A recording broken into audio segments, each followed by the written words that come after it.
Love begets love. Love creates life. Life whispers fear.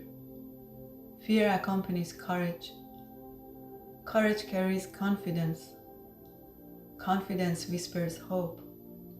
Hope gives life. Life invites love. Love begets love. This poem by German poet Margot Bickel shows how everything is connected in a loop of love, life, and growth. A loop that starts with love and ends with love. It shows if we allow love to flow naturally into our lives, and if we embrace this ongoing cycle, everything comes full circle and we return to love. Many of us have a strong desire to love and be loved, and we see it only possible through romantic relationships, which in today's world have become so complicated. These days we have a lot more freedom to see, to evaluate and choose, but this has made the whole process even harder.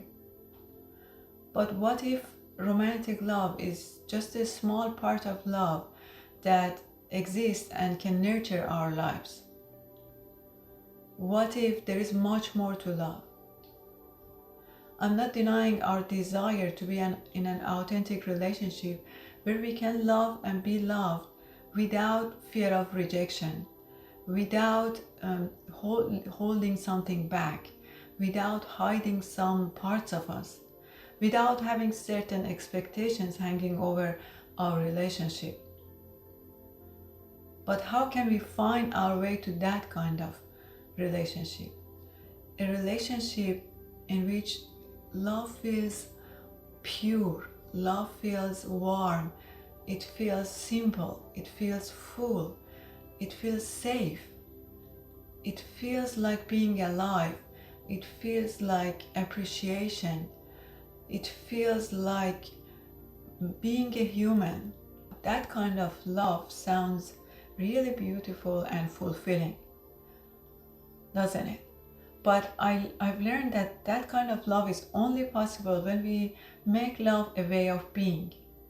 When we embrace this cycle of love, life, and growth intentionally and consciously. When we let love find its way to us instead of us desperately struggling to find love.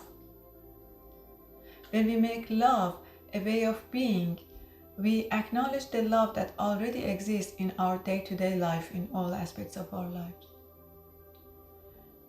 We learn that love is here and now and can be realized in every moment.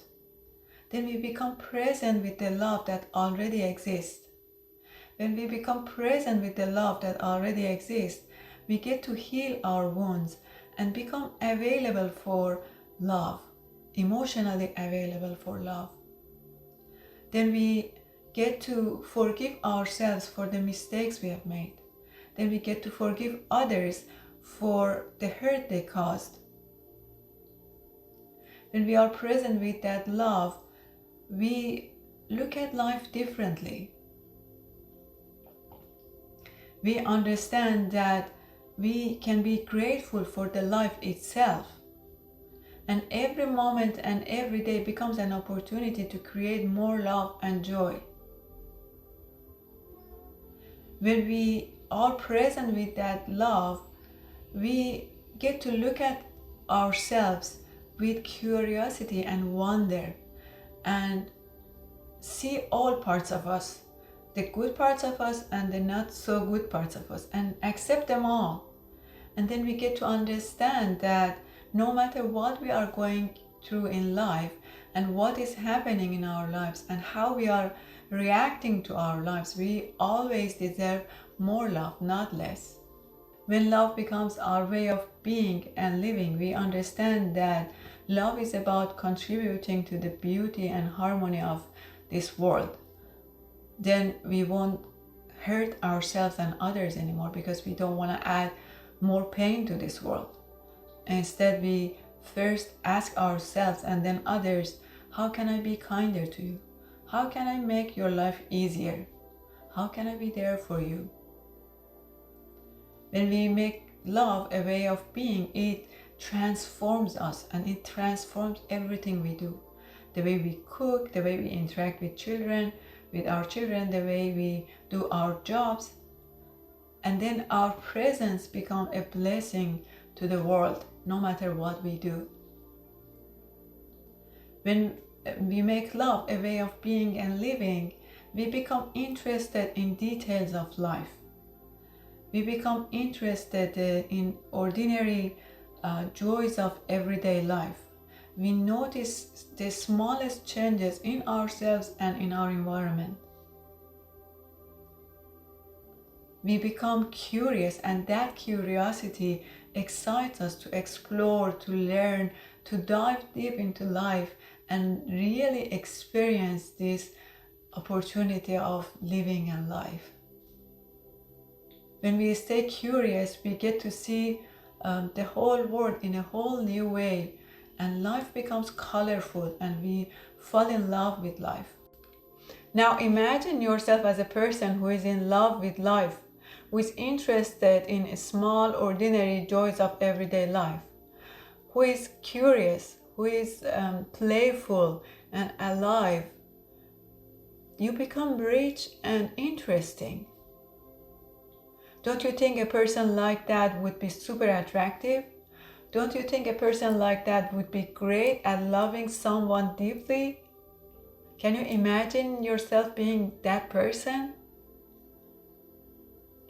We are in communication with each other all the time through the energy that we send off. When we are present with that love, we are connected with that love, we become attractive, especially in energetic level. And then we get to draw the people to us that are similar to us. And then we can find a person who wants to be in an authentic relationship.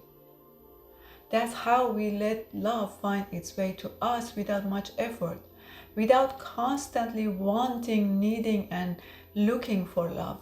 So to make love our way of being, let's bring a genuine, caring attitude in everything we do.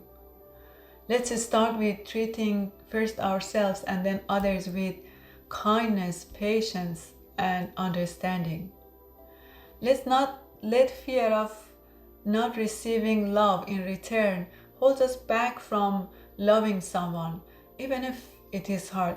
Right now it might be hard, but let's just practice it and think of it as part of that growth that we talked about in that cycle of love, life, and growth. Let's find good in every situation in life, and let's find little joys of everyday life, like a quiet moment of peace, like a breeze in a hot day like today, or like laughter of children. I end today's video with a quote from Rumi. Let yourself be silently drowned by the strange pull of what you really love. It will not lead you astray. Sending you all my love. Bye.